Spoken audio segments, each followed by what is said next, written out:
بسم الله الرحمن الرحيم በሁሉም ዘመን የምንኖር ሰዎች ተመሳሳይ ባህሪ አለን በተለይ ከገንዘብ ጋር የተያያዘ ባህሪያችን ተመሳሳይ ይመስላል አላህ Subhanahu Wa Ta'ala በተከበረው ቁርአኑ وانه لحب الخير لشديد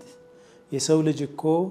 ለገንዘብ ያለው ፍቅር ብርቱ ነው ይላል አላህ Subhanahu Wa Ta'ala الخير የሚለው ቃል እዚህ ቁርአን አያ ላይ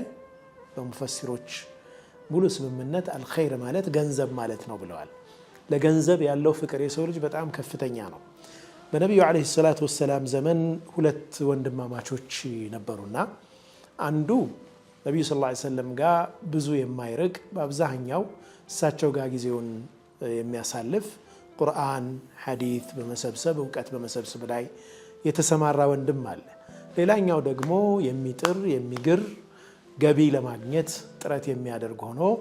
ያን ደግሞ ለወንድሙ ያካፍላል ታዲያ ከጊዜ በኋላ እኔ በሰራሁት ይወንድሜ ቁጭ ብሎ እንዴት ዝም ብሎ ያገኛል አይነት ስሜት ተሰማውና ወደ ነብዩ አለይሂ ሰላቱ ወሰለም ሄዶ አቤቱታ ያቀርባል ይወንድሜ ምንም ሳይሰራ ከኔ ነው የሚቀለበው አላቸው ነብዩ አለይሂ ሰላቱ ወሰለም አንድ ጥልቅ መልእክት ያለው የህይወት መርህ ሊሆን የሚችል አንድ ንግግር ተናገሩት لعلك ترزق به አሉት ምናልባትም አንተ ሪዝቅ ያገኘህ ያለው በሱ ምክንያት ሊሆን ይችላል አሉት ነብዩ ሰለላሁ ዐለይሂ ወሰለም ይህ ስራ ፈትነትን ወይም ስራ አለመስራትን የሚያበረታታ ሐዲስ አይደለም ምክንያቱም ነብዩ ሰለላሁ ዐለይሂ ወሰለም ይህንን የተናገሩት ስራ ሰርቶ በሚሰጠው ሰው ነው ስራ ለማይሰራው ሰው አይደለም ስራ የማይሰራው ሰው ደግሞ ሌላ በራለው ዲንህንም ተማር ራስህንም ቻል የሚባልበት ሌላ አለ ይህን ሰውዬ ግን ሰጪ ስለሆነ لعلك ترزق به አሉት ነብዩ ሰለላሁ ዐለይሂ ወሰለም ምናልባትም አንተ ሪዝቅ የምታገኘው በሱ ምክንያት ይሆናል አሉት ህይወት ውስጥ የምናግዛቸው በጣም በርካታ ሰዎች ይኖራሉ ምናልባትም አላህ ሪዝቃችንን እየሰጠን ያለ በመንረዳቸው ወላጆቻችን ምክንያት ይሆናል ሁሌም በቋሚነት ቋሚ የሆነ መድኃኒቱን የምንሸፍንለት አንድ ምስኪን ይኖራል ሁሌም የማይለቅ አይነት በሽታ ይኖርበትና መድኃኒቱን በቋሚነት እየሸፈንለት ይሆናል ያም የሪዝቃችን ምክንያት ሊሆን ይችላል ያክስታችን ልጅ አጎቶቻችን ቅርብ ዘመዶቻችን ትንሽም ቢሆን የምንሰጣቸው ስጦታ አላህ Subhanahu Wa Ta'ala በዛ ሰበብ የሚከፍትልን ሪዝቅ እሱ ብቻ ነው የሚያውቀው አንዳንድ ጊዜ እነዚህን እውነታዎች በደንብ ሳንረዳ እንቀርና በመስጠታችን ምክንያት እየተሰጠን መሆኑን እንዘነጋና አላህ Subhanahu Wa Ta'ala ከሚሰጡት ጎራ ማድረጉን ከሚቀበሉት አለመሆናችን ትልቅ ጸጋ መሆኑን እንዘነጋና መስጠትን እንሰላቻለን ግን በመስጠት ውስጥ እኮ ይሆናል የኛ ማግኘት ያለው በመስጠት ውስጥ ይሆናል የኛ ማግኘት ያለው ያን መዘንጋት አያስፈልግም ለማለት ነው አንድ አብዱላህ ኢብኑ ጃዕፈር የሚባሉ ሰው ያሉትን ላንሳ በጣም ከፍተኛ ሰደቃ የሚሰጡ ሰው ናቸው በነገራችን ላይ ከሰለፎች ዘካ የማይወጅብባቸው ሀብታሞች አልፈዋል ይባላል ምክንያቱም ዘካ ለመውጀብ ሐውል መሙላት አለበት አንድ አመት መሙላት አለበት አንድ አመት ሊሞላ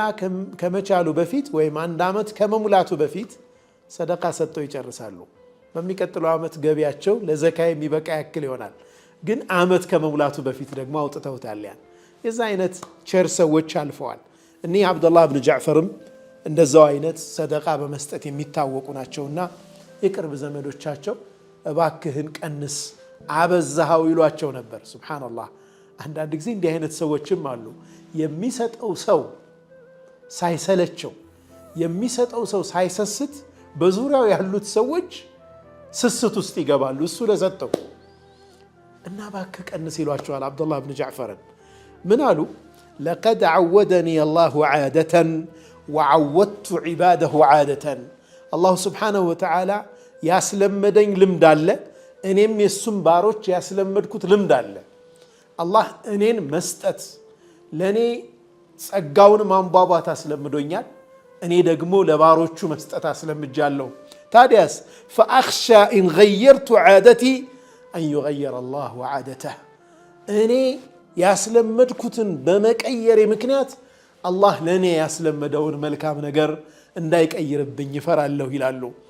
لعلك ترزق به ምናልባትም በሱ ምክንያት ሪዝቅ ያገኘህ ይሆናል የህይወት መርሃችን ይሁን የምንረዳቸው የምናግዛቸው ደካሞች ምናልባትም አላህ Subhanahu Wa Ta'ala እኛን አከፋፋዮች አድርጎ ሹሞን ይሆናል ነገ እኛም ሰዎች እጅ መውደቃችን እርግጠኞች አይደለንም ለዚህ ነው ነብዩ ሰለላሁ ዐለይሂ ወሰለም አላህ ባሮች አሉት ጸጋውን በእነሱ በኩል የሚያከፋፍልባቸው እነርሱ ግን እንቢ ብለው ያን ጸጋ ማከፋፈል ሲያቆሙና ሲይዙት انتزعها منهم ብለዋል ከነሱ ይነጥቅና حولها الى غيرهم ለሌሎች አከፋፋዮች ይሰጣል ያን ጸጋ ያጡታል ብለዋል ምናልባትም አላህ Subhanahu Wa Ta'ala የሰጠን ጸጋ እኛ ዘንድ እንዲቆይ ምክንያቱ ምን ሰጠው መልካም ነገር የምናበረክተው መልካም ነገር ይሆናል የተከፈተልን ሪዝቅ የተከፈተው እኛ ባስደሰት ነው ምስኪን ይሆናል ያም መዘንጋት የለብንም ለማለት ነው وصلى الله وسلم وبارك على سيدنا محمد وعلى آله وصحبه وسلم